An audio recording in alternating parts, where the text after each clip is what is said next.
days here in the backdrop of a conflict, Ukraine and Russia conflict. So, do you think it will cast a shadow and will it have an effect on the consensus building and the outcome? Well, first of all, thank you for the warm welcome. It's fantastic for me to be back in India. Obviously, it's personally very special for me to be here, particularly with Akshata, and we've thoroughly enjoyed the first few hours of our trip so far.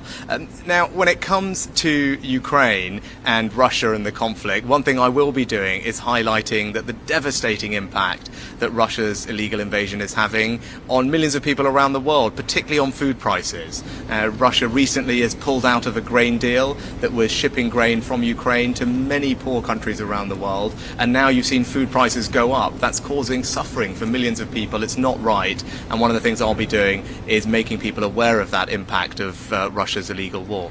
So do you think it will have an impact on, will cast a shadow on the consensus building? Do you think there will be problems, the final outcome of G20? No, I think there'll be many things that we'll be discussing here at the G20 under India's leadership, and I'm confident that we'll make very good progress on a range of different issues. I think G20 has been a huge success for India. India is the right country at the right time to be hosting this, and I feel we're going to have a very good couple of days of deliberations and decisions made. How do you like the theme of one family? I think it's a great theme, and actually when you say one family, I'm an example of the incredible living bridge that Prime Minister Modi described between the UK and India. Almost 2 million people like me in the UK of Indian origin. That's why it's very special for me to be here as British Prime Minister, in the country where my family are from. So can you give us some sense of a connect with India, like your roots here?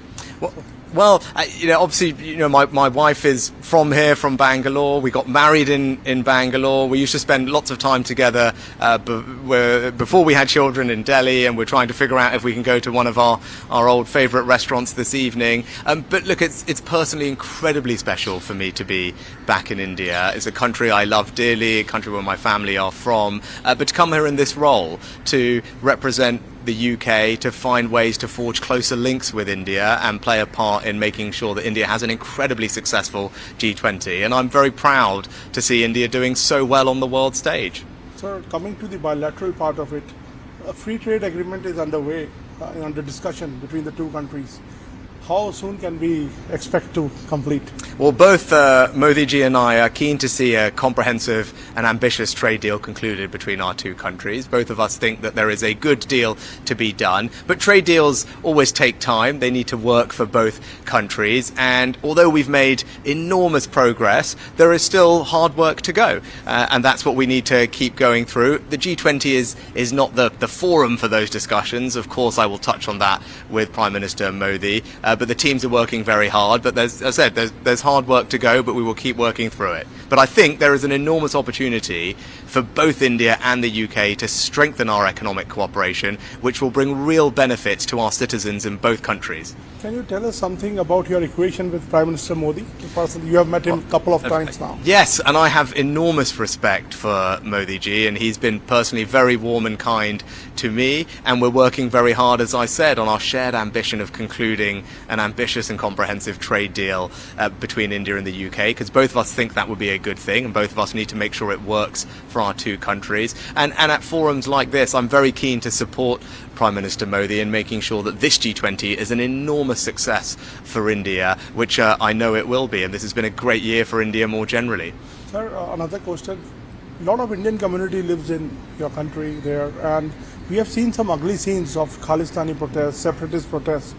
How do you secure Indian interests there? Because this is a big, huge issue between the two countries. Yeah, it's a really important question, and let me just say unequivocally that no form of extremism or violence like that is acceptable in the UK, and that's why we are working very closely with the Indian government to particularly tackle PKE, pro-Khalistani extremism. I don't think it's right. Our security minister recently was just in India talking to his counterparts.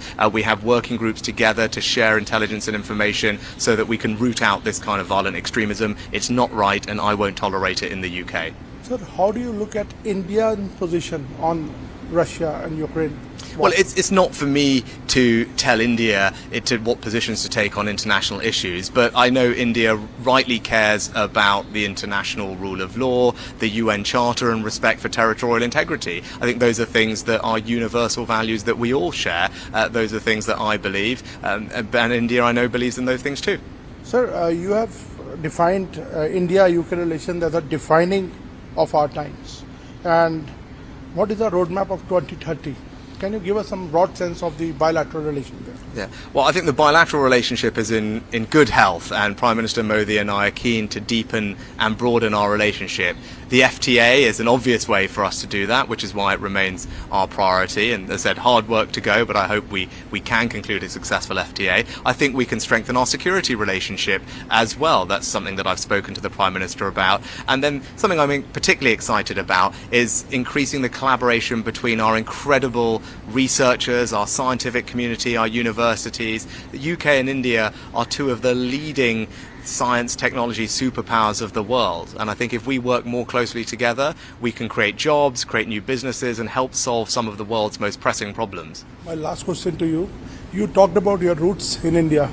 People also there's much talk about your roots. You are connected to Hinduism and you wear these rollies in your hands. Tell us something about it.